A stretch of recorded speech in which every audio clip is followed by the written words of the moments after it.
Hello students, class 7। তো দেখো, তোমাদের এই আধুনিক গণিত বইটা তোমরা দেখতে পাচ্ছ, আর রাইটার হচ্ছে কেশবচন্দ্র নাথ।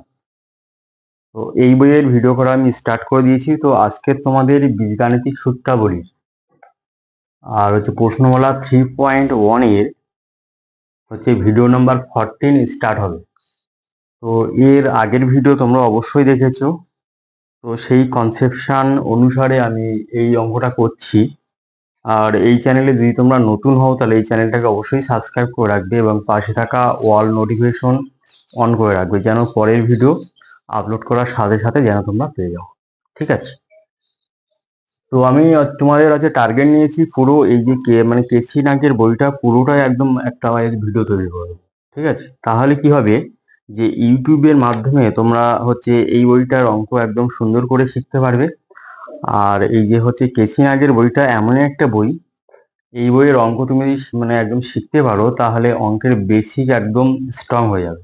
এবং যে সমস্ত কম্পিটিটিভ পরীক্ষা আছে সেই সমস্ত কম্পিটিটিভ পরীক্ষাতে এই বই থেকে অঙ্ক দেয়। ঠিক আছে? তো দেখো, এখানে আছে যে আগের ভিডিওর অঙ্কের মতো যে এম এর মান কত হলে নিচের আমাদের রাশিগুলি পূর্ণবর্গ রাশি হবে। তাহলে এম এর এমন একটা মান এখানে নির্ণয় করতে হবে যে মানটা যে মানটা হলে এই রাশিটা পূর্ণবর্গ রাশি হবে। ঠিক আছে?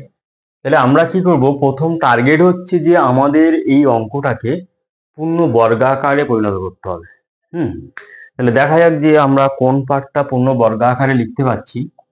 তাহলে এখানে এক্স স্কোয়ার লিখলাম প্লাস এক্স প্লাস এম। তাহলে অঙ্কের স্ট্রাকচার অনুযায়ী, অঙ্কের চেহারা অনুযায়ী আমরা বুঝতে পারছি যে কোন সূত্র আকারে নিলে আমাদের পূর্ণবর্গ রাশিমাল হবে। যেহেতু এখানে প্লাস আছে তাহলে আমরা কি করব, যে এখানে এক্স স্কোয়ার আছে, তাহলে আমরা চেষ্টা করব যে square plus 2ab plus B square equal to A plus B whole square. তাহলে এই ফর্মুলায় লেখার চেষ্টা করব।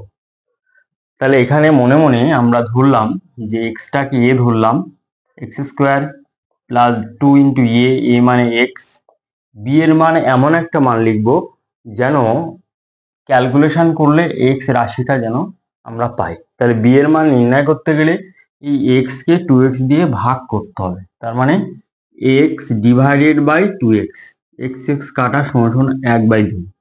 তাহলে এখানে বি এর মান আমরা লিখবো 1/2। ঠিক আছে? তাহলে বি এর ভূমিকা 1/2 কে লিখলে দেখো এখানে যদি সিম্পলিফাই করি তাহলে কিন্তু এক্স আমরা পাই। এবার বি এর মান যখন x/2 লিখলাম তখন আমরা উপযুক্ত একে সম্মান করব, অর্থাৎ এখানে ব্যালেন্স তৈরি করব। ব্যাস। তাহলে বি এর মান লেখার জন্য তাহলে আমরা 1/2 কে বি তৈরি করলাম, তাহলে 1/2 কে স্কোয়ার ফর্মে লিখলাম। এবার এই 1/2 এর স্কোয়ার, অর্থাৎ এই রাশিমালাটা তো উপরের লাইনে নেই, তাকে আউট করতে গেলে 1/2 এর হোল স্কোয়ার লিখলাম মাইনাস। তাহলে এবার দেখো প্লাস মাইনাস যদি আমরা কেটে দিই তাহলে এই ব্যালেন্সটা ঠিক আছে, আর পাশে আমরা এম যেমন ছিল তেমনি আমরা লিখব। তাহলে প্রথমে আমরা এই লাইনটা হচ্ছে মেন ইম্পর্টেন্ট লাইন। তাহলে স্কোয়ার ফর্মে করার জন্য প্রথমে এই দুটো রাশিমালা দেখে আমরা আইডিয়া করব যে আমরা কোন ফর্মুলায় লিখব। ঠিক আছে? তাই যেহেতু এখানে প্লাস আছে তাহলে আমরা কি করব, যে এ প্লাস বি হোল স্কোয়ারের সূত্র অনুসারে যে এই ফর্মটাতে লেখার চেষ্টা করব। লিখে নিয়ে তাহলে এইভাবে একটা একটা রাশিমালা তৈরি করব। এবার এখানে যখন 1/2টা কি করে আনলাম, ওখানে ভাগ করে আমি দেখালাম। 1/2টা যখন বি এর ভূমিকায় আসলো তখন ওকে অবশ্যই এখানে বি এর ভূমিকায় অবশ্যই দেওয়া দরকার আছে। কারণ আমরা স্কোয়ার ফর্মে লিখব। এবার যেহেতু 1/2 এর হোল স্কোয়ার এই ফর্মটা উপরে রাশিমালায় নেই, তাহলে আউট করতে গেলে একটা -1/2 এর হোল স্কোয়ার নিয়ে আসবো। নিয়ে এসে তাহলে আউট করে দিতে পারলাম, প্লাস মাইনাস কেটে দিলে। আর এখানে এমটা এখানে আছে, তাহলে ব্যালেন্স উপরের লাইনের সাথে একদম রাইট আছে।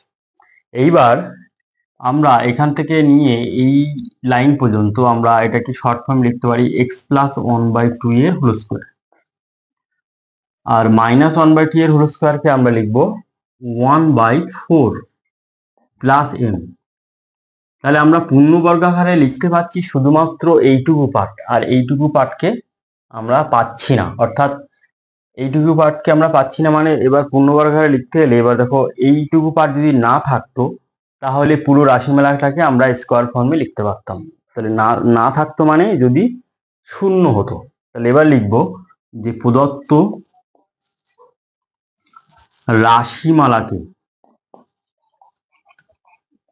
রাশিমালাকে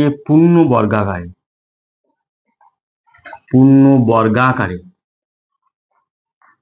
লেখা যাবে যদি -1/4 প্লাস m ইকুয়াল টু 0 হয়, বা m ইকুয়াল টু 1/4 হয়।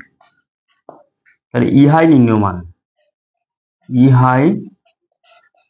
নির্ণীয় মান, অর্থাৎ m এর মান যদি 1/4 হয় তাহলে কিন্তু আমরা স্কোয়ার ফর্মে লিখতে পারছি। দেখো আনসার চেক করা যাক।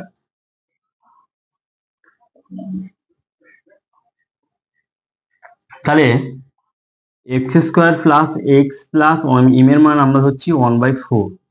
তাহলে এখানে আমরা যে মানটা পেয়েছি তাহলে উত্তর চেক করে দেখতে পাচ্ছি যে আমাদের স্কোয়ার ফর্মে লিখতে পাচ্ছি কিনা, ইকুয়াল টু এক্স প্লাস 1/2 এর হোল স্কোয়ার। আর স্কোয়ার ফর্মে লিখতে পাচ্ছি, তার মানে আমার আনসার একদম ঠিক আছে। তাহলে এইভাবে এই রাশিমালাকে পূর্ণবর্গাকারে প্রকাশ করা যাবে, এইভাবে লিখতে হবে। ঠিক আছে, লিখে তারপর এইভাবে m এর মান বের করতে হবে। ঠিক আছে, এইবার এই অঙ্কটার কনসেপশন অনুসারে তোমরা এর পরে যে সমস্ত অঙ্ক তোমরা অবশ্যই করতে পারবে, বা এই সমস্ত অঙ্ক এইভাবে এই প্যাটার্নে শেখার পরে মানে এই প্যাটার্নের অঙ্ক যে কোনো ভাবে থাক না কেন তোমরা অবশ্যই করতে পারবে। অর্থাৎ যেমন অঙ্কের চেহারা যদি এইরকম থাকে, সাপোজ যদি ধরো পি স্কোয়ার প্লাস মানে যে কোনো সংখ্যা তোমরা নিজের থেকে লিখতে পারো, ধরো এখানে 3p, হ্যাঁ, প্লাস ধরো m। তাহলে m এর মান m এর কোন মানের জন্য এই রাশিমালাটি পূর্ণবর্গ সংখ্যা হবে, তোমরা নিজের থেকে অঙ্ক তৈরি করে এই প্রসেসে একদম সলভ করতে পারো। ঠিক আছে, আবার এরকম করতে পারো, ধরো 64 m স্কোয়ার প্লাস যা ইচ্ছা তাই, মানে যে কোনো সংখ্যা এখানে মানে দিয়ে দিতে পারো, ধরো 1/7 m প্লাস ধরো p। তাহলে এখানে যেহেতু স্মল m আছে মানে এখানে আর m আমরা দিচ্ছি না। তাহলে p এর কোন মানের জন্য এই রাশিমালাটি পূর্ণবর্গ অংশ মানে সংখ্যা হবে। তাহলে এই সমস্ত অঙ্ক তোমরা এই একই রকম ভাবে এক্স স্কোয়ারের সহগ বা এক্স এর সহগ চেঞ্জ করে করে, দেখো আমি এখানে চেঞ্জ করে দিয়েছি, এখানে মানে চল রাশিও মানে একদম পাল্টে দিয়েছি। তাহলে পাল্টে পাল্টে নিয়ে এই টাইপের অঙ্ক, যে কোনো টাইপের অঙ্ক এই টাইপে থাকলে তোমরা এই এই নিয়মে সলভ করতে পারো। ঠিক আছে, ওই জন্য অঙ্কটাকে এমনভাবে শিখতে হবে যেন ওই টাইপের যত অঙ্ক আছে সবগুলোই যেন তোমরা অবশ্যই করতে পারো। তাহলে এই অঙ্কটা আশা করি তোমরা অবশ্যই বুঝতে পারলে। তাহলে এর পরে অঙ্ক দেখো।